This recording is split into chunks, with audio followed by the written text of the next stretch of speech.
Hey there, and welcome back. Today, we're going to be talking all about how to create a productivity workflow or system for yourself, for your coaching business, so that you can consistently grow your business while working the fewest amount of hours and be really, really organized and feel productive in the work that you're doing. So, let's get right into it. You're here to make a difference. It's our job to help you do that. Welcome to the Impact Driven Entrepreneur. We helps you to build a thriving coaching company by becoming a thriving, impactful CEO. We do that through the Impact Formula methodology. And what this means is that you're going to be selling out your offers, scaling beyond one-on-one into group programs, and leveraging a team so that you can exponentially increase your income and slash your work week. It's time to experience the true income, impact, and freedom you deserve. If you haven't already, make sure you hit subscribe and the bell to get notifications about upcoming lessons to help you grow your business from 0 to 6 figures in a coaching business and beyond. All right, let's get into it. So, the first thing that I think is the most important that people often skip when we're talking about productivity and getting more things done is, what is the point? Okay. As the saying goes, we want to begin with the end in mind. So that means really being intentional about, what do I want to be productive around, or what is the point of all of this productivity? I can't think of a better example than when I was growing my business and I was working from home full time on my business, and I was taking care of my kids. And I thought, okay, I want to be more productive. And I was like, what's the point of all of this, right? Why do I want to get more done in my business? And for me, it was very clear. It meant more relaxed and intentional time with my children, and the opportunity to have a lot more alone time by myself, because I could then hire a nanny, hire the help that I needed with my children to be able to open up that space for myself. So, when we're looking at what is the point of being productive, think about what are the things that are going to be impacted in my life. And that can be a really big driver to get the work done, and to keep motivated all the way through. It also makes it very clear where you stand with your values, with your priorities. And when things are popping up, you can really be intentional about making decisions that honor your values. Okay. So, number two is time blocking. Okay. Time blocking is amazing. This is how I was able to get as much done as I have in my entire life since I discovered it. Probably, I think I discovered it around the time my son was born. And I was like, this is amazing, because basically what you do is you create a blocks of time that you're going to devote or dedicate to different things. Now, the way that I like to do time blocking is, this is the amount of time that I'm going to allot to this activity. But I don't just have a random activity there. I have intentionally placed something with a result at the end. So, for example, for my family time, on my actual calendar, it says connect and enjoy being present with my family.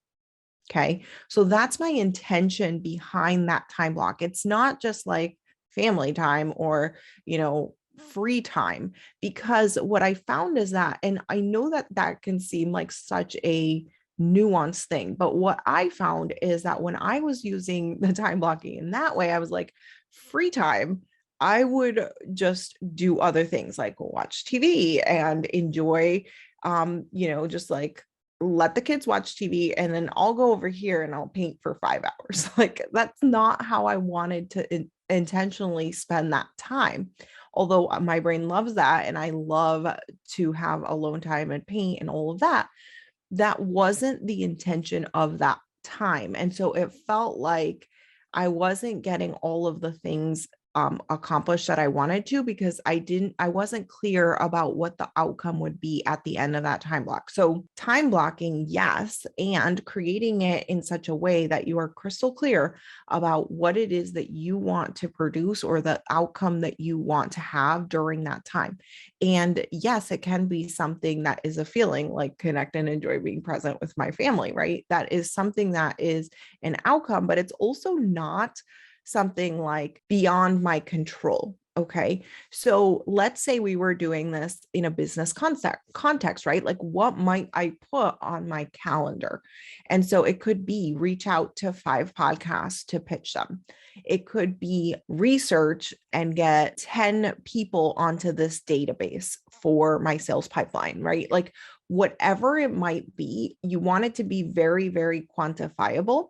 Record a video could be one, right? And it has to be small enough. And I should say it doesn't have to be anything, because let's just like not put pressure on ourselves. But for me, what I found best or works best is if it is small enough that is not overwhelming. So really making sure that the time block that I have put in there really is realistic for that time. And here's what I mean by that. There's a difference between tasks and projects. Okay. A task is something you can get done within 10 to 20 minutes, maybe 30 minutes, but that could be pushing it a little bit, right? Something that you can just like sit down and get the thing done. Okay. That would be a task. But what I find often with our coaching clients is that they'll be putting things on their to-do list, their calendar, etc. And what they're actually putting on are not tasks. They're putting entire projects there, right? So the example of record a YouTube video or record a podcast is fine if that's the only step on there.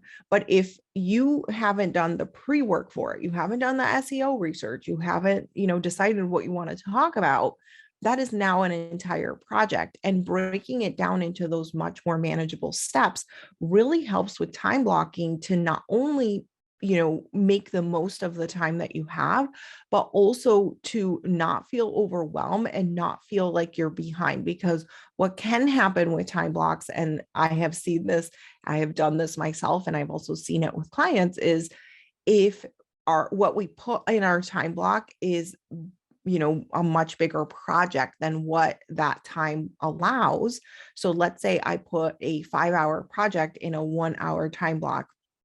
And now I'm beating myself up about it because I'm like, oh my God, I can't get anything done. Or this is just taking so long, right? What happens is your next time block is already spoken for. And so you have to be able to decide, okay, do I continue working on this project and complete it, although it may take me 5 hours, or do I sacrifice the next block? And coming off of that block, out of that time block continuation, right? So like, let's say from 1 to 3, you were going to record the podcast, but you hadn't done all the pre-work, and it's going to take you now, maybe it's going to take you 3 hours. Okay. So the next time block after that was supposed to be eating lunch, or maybe making some sales calls, right? Now you're faced with, am I going to stop doing this and go do my sales calls? Or, and you don't want to be in that position with your time blocks, because you can easily get derailed off plan and not feel.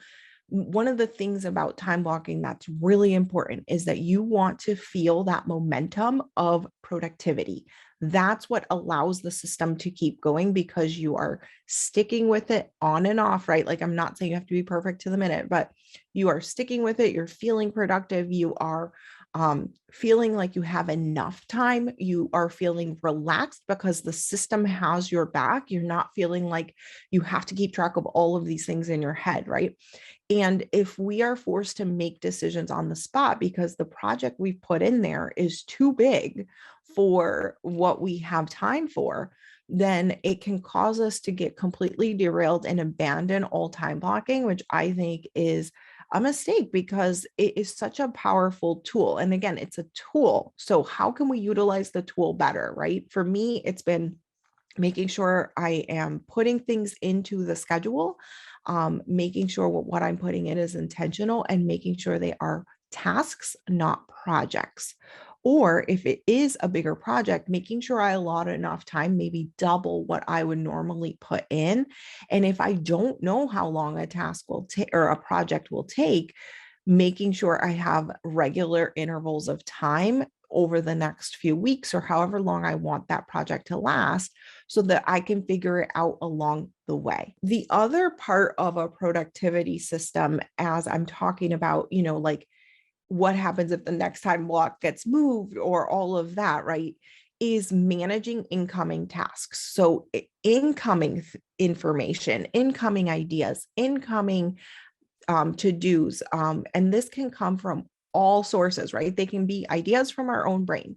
They can be things that come in the mail that is like, oh my gosh, I have to pay this bill. If it's something in your email, right? Like, oh, I just got asked to do this. I need to respond, or I need to, make time for it, or time block it out whenever the event is. They could come in through all modes of social media. It could be coming in from, if you have a child, right? Your parents' packet or whatever it is that the child comes home with to communicate with their teacher. It could be apps of all different types. And so because of the day and age that we live in, I just named off so many of these things, right? And the list is only continuing to grow, right? Like the teacher's like, oh, you should come and get this app. And, more and more things are coming on as possible inputs. We want to be intentional with a few things. One, could we limit the number of inputs that we have? Is there any way to condense and consolidate? Some people do this through using email more. Some people do this through notifications or time blocking or whatever.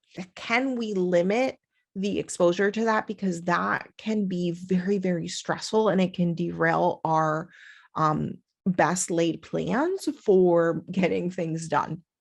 And so the input that is coming in, we want to like reduce it and also control when we have the inputs coming in. So are we going to say, okay, at this time is when I'm going to run through my input list and just make sure that nothing new has come in, and then have a system for filtering out things that are relevant, which is going to be a lot of things. Making sure I'm scheduling the things that need to be scheduled, putting things basically like organizing all the inputs. And that includes your ideas and your thoughts, right? So let's talk about that one for a second, right? We can have input from all these other things, but we can also have inputs from our thoughts. So they could be things like, well, I should have done this. I would like to do this project, or, oh my God, that would be really fun over there, right? And if our brain is very, thinks like this a lot, right? Then it's important that we are managing that in a way that supports, we listen to ourselves, we hear ourselves, we validate our own opinions, and we choose on purpose what to focus on instead of letting the idea mean that it derails everything else, or instead of having that idea completely change the course in an unintentional way. Okay. Because an idea is sometimes really, really amazing, but also sometimes a distraction or a buffer or a way that we're trying to avoid other things. And we need to make sure we're catching those and managing them appropriately. Okay.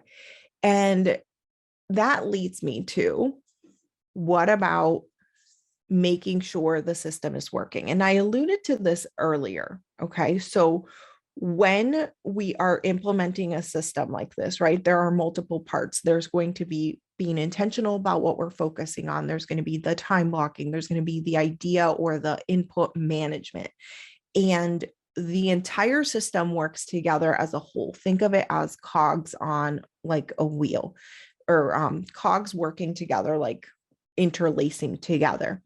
And so with any system, that's how it works, which means in the beginning, it may be a little bit rusty. You might need a little oil in there, right?